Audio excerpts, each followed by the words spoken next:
सोचा कि मेरा तेज घोड़ा अगर नहीं ले जा सकेगा तो कौन ले जाएगा, इसलिए निश्चिंत था, हिम्मत से डटा था घोड़े पर। सांझ होते होते वो सैकड़ों मील दूर निकल गया। सूरज ढलने को आ गया था। जो उगता है वो ढलता भी है, उस दिन भी सूरज ढलता ही, ढलेगा ही। ऐसा तो कोई दिन होता नहीं कि सूरज न ढले, तो उस दिन भी ढला। राजन ने घोड़ा एक वृक्ष से बांधा, एक बगीचे में, एक गांव के बाहर। सूरज की आखिरी किरण नीचे डूबने लगी। वो घोड़ा बांध भी नहीं पाया था कि उसे एहसास हुआ कि कोई उसके कंधे पर हाथ रखे खड़ा है। पीछे लौट कर देखा, वही छाया, वही सपना, वही रात की मौत खड़ी थी। वो तो घबराया, उसके तो प्राण कब गए। क्या इतनी दौड़ धूप व्यर्थ हो गई? क्या ये दिन भर का परिश्रम और दिन भर की भूख प्यास सब उसे याद आ गई। और उसने कहा, तुम कौन हो? मौत ने कहा, सुबह तुम्हें मिली थी, इतनी जल्दी भूल गए? रात ही तो खबर दी थी मैंने, और खबर इसीलिए दी थी कि मैं खुद डरी हुई थी कि तुम इस बगीचे में, इस झाड़ के नीचे तक आ सकोगे कि नहीं। यहां तुम्हारे मरने का समय और स्थान तय है। घोड़ा तुम्हारा तेज हो, उसे मैं धन्यवाद देती हूं। ठीक वक्त पर तुम्हें ठीक जगह ले आया। मैं खुद घबराई हुई थी कि कैसे होगा ये, तुम हो इतने दूर, कैसे आ पाओगे इस जगह। लेकिन घोड़ा सच राजा, घोड़ा तुम्हारा तेज है, एक राजा का ही घोड़ा है। ठीक वक्त पर ठीक जगह ले आया। धन्यवाद है तुम्हारे घोड़े का। जिससे दिन भर भागा था, सांझ उससे मिलना हो गया। जिससे भागा था उससे ही मिलना हो गया, और भागना बन गया माध्यम पहुंचने का वहां जहां से बचना था। ये कहानी कोई एक राजा की नहीं, सभी की कहानी। बात दूसरी है, किसी के पास थोड़ा कमजोर घोड़ा है, किसी के पास थोड़ा तेज। कोई जरा धीमे दौड़ रहा है, कोई जरा तेजी से दौड़ रहा है। किसी की दौड़ उदयपुर तक है, किसी की दौड़ दिल्ली तक है, किसी की और आगे तक है। अपने अपने घोड़े हैं, अपनी अपनी दौड़ है। लेकिन एक बात तय है, और बड़े मजे की बात यह है कि सब घोड़े ठीक वक्त पर ठीक जगह पहुंचा देते हैं। और मौत ने सिर्फ राजा को धन्यवाद दिया शिष्टाचार बस, क्योंकि आज तक किसी घोड़े ने कभी किसी को नहीं चुकाया। सब घोड़े ठीक वक्त पर ठीक जगह पहुंचा देते हैं, चाहे मौत सूचना दे और चाहे न दे। हमारी सारी यात्राएं जिसमें हम मौत और दुख से बचने में ही संलग्न रहते हैं, हमारे जीवन का सारा उपक्रम, हमारे जीवन की सारी चेष्टा क्या है? दुख से बचने की चेष्टा है, मृत्यु से बचने की चेष्टा है, सदा बने रहने की चेष्टा है, जीवन को पकड़े रहने की चेष्टा है। सारे जीवन उपक्रम क्या है हमारा? हमारी आकांक्षा क्या है? दुख से बच जाएं, मृत्यु से बच जाएं, बुढ़ापे से बच जाएं, जीवन बना रहे, सदा और सदा जीवन बना रहे। यही हमारी आकांक्षा है। लेकिन होता इससे उल्टा है। पहुंचते हैं दुख में, पहुंचते हैं बुढ़ापे में, पहुंचते हैं मृत्यु में। ये हमारी आकांक्षा ही रह जाती है। जो फलित होता है वो ये कि उस दरख्त के नीचे हम पहुंच जाते हैं जहां काली छाया कंधे पर हाथ रख देती। जीवन भर की खोज का अगर ये परिणाम है, और अगर जीवन भर की ये निष्पत्ति है, तो क्या इसे हम जीवन कहें? जिस जीवन में अंत में मृत्यु के फूल लग जाते हों, क्या उसे हम जीवन कहें? बीज हमने बोए हों अमृत के और फल लगते हों मृत्यु के, तो क्या ये ख्याल नहीं आता कि वो बीज मृत्यु के ही रहे होंगे, अमृत के ना रहे होंगे? आम के बीज हम बोए और कड़वे विषाक्त फल लग जाएं, तो क्या ये ख्याल ना आएगा कि हमारे बीज ही गलत रहे होंगे? क्योंकि जो फल में प्रकट हुआ है वो अगर बीज में मौजूद न था तो आएगा कहां से? वो बीज ही कड़वे रहे होंगे, वे बीज ही आम के न रहे होंगे, वे नीम के ही रहे होंगे। और हमने बीज को समझने में ही भूल की होगी। फिर तो बीज जो होता है वही वृक्ष बनता है, वही फल लगते हैं।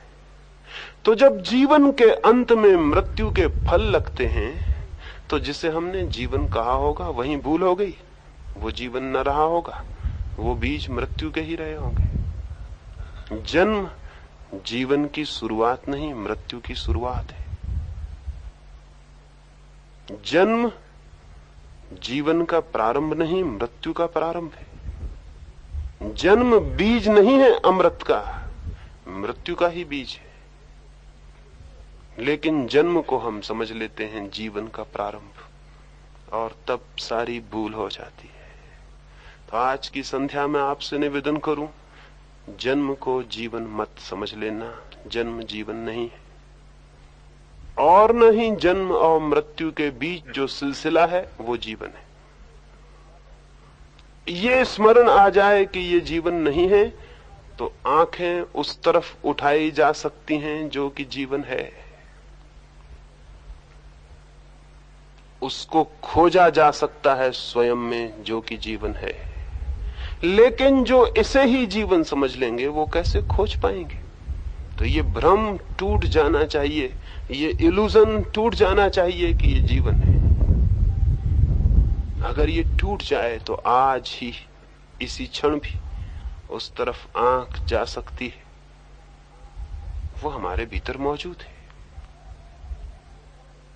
हमारे भीतर कुछ मौजूद है जिसका कोई जन्म नहीं है और कोई मृत्यु नहीं,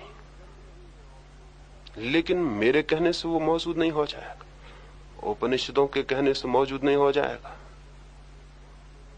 गीता लाख चिल्लाए तो मौजूद नहीं हो जाएगा, दुनिया भर के शिक्षक समझाएं तो मौजूद नहीं हो जाएगा। मौजूद है कुछ, लेकिन वो आप ही आंख उठाएंगे तो ही मौजूद हो सकता है, नहीं तो मौजूद नहीं हो सकता। वो आपकी आंखों की प्रतीक्षा कर रहा है कि आप देखें तो वो मौजूद हो जाए। वो है मौजूद, आपकी आंख देखने को तैयार होनी चाहिए। तो उसे देखते ही आपको पहली दफा जीवन का पता चलेगा, और जिस दिन आपको जीवन का पता चल जाएगा उसी दिन, उसी क्षण, उसी के साथ आपका ये ख्याल मिट जाएगा कि जीवन का लक्ष्य क्या है। कि जीवन को पा लेना, जीवन के लक्ष्य को भी पा लेना। वो अपना लक्ष्य स्वयं है। जीवन के पार ऊपर कुछ भी नहीं, जीवन के आगे कुछ भी नहीं। जीवन खुद ही है वो सागर अनंत और असीम, जिसको कोई परमात्मा कहे तो कहे, कोई मोक्ष कहे तो कहे, कोई निर्वाण कहे तो कहे, नाम कोई और दे तो कहे, लेकिन जीवन सीधा साधा सरल सा नाम है। बाकी सब नाम झगड़े के हैं। आस्तिक और नास्तिक का झगड़ा खड़ा हो जाता है कि ईश्वर है या नहीं, लेकिन जीवन तो है। कोई आस्तिक नास्तिक का झगड़ा भी नहीं, जीवन है। आज तक किसी ने शक नहीं किया कि जीवन नहीं है। जीवन निर्विवाद अनुभव है कि जीवन है। निर्वाद, निरपवाद, कोई ने कभी अपवाद में नहीं कहा कि जीवन नहीं। जीवन है, और इस जीवन की हम सबको तलाश है। लेकिन कठिनाई, सारी कठिनाई एक जगह रुक जाती है। जिसे हम जीवन समझ लेते हैं वो जीवन नहीं, और तब सारी उलझन हो जाती। इसलिए पहली तो बात इस संबंध में यही जानने की है कि ये जो भ्रामक जिसे हम जीवन कहते हैं उसे जानना होगा ये जीवन नहीं। बड़ी उदासी होगी, तब तो बड़ी चिंता सी मालूम होगी कि अगर ये जीवन नहीं तो फिर क्या, फिर तो हम खाली छूट गए अधर में, फिर तो कोई रास्ता न रहा। यही तो हम जीवन जानते थे, यही धन कमाने को, यश कमाने को, बड़ा मकान बनाने को। मैं इनकी निंदा नहीं कर रहा हूं, मेरे मन में किसी चीज की कोई निंदा नहीं है, लेकिन इनको ही जीवन समझने को मैं गलती कह रहा हूं। जरूर मकान बनाएं, जरूर खोज करें जीवन की, जरूर ये सब जो चल रहा है, लेकिन इसे जीवन ना समझ लें तो बस, अगर ये जीवन समझ में ना आए तो आपके भीतर एक खोज जारी रहेगी उसकी खोजने की जो कि जीवन है। इसे हम जीवन समझ लेते हैं, इसलिए वो खोज बंद हो जाती है। अगर ये भ्रम टूट जाए कि जीवन है तो उसकी खोज शुरू होगी, और वो खोज कैसे शुरू होगी, कैसे और क्या हो सकता है, उसकी ही हम चर्चा कर रहे हैं।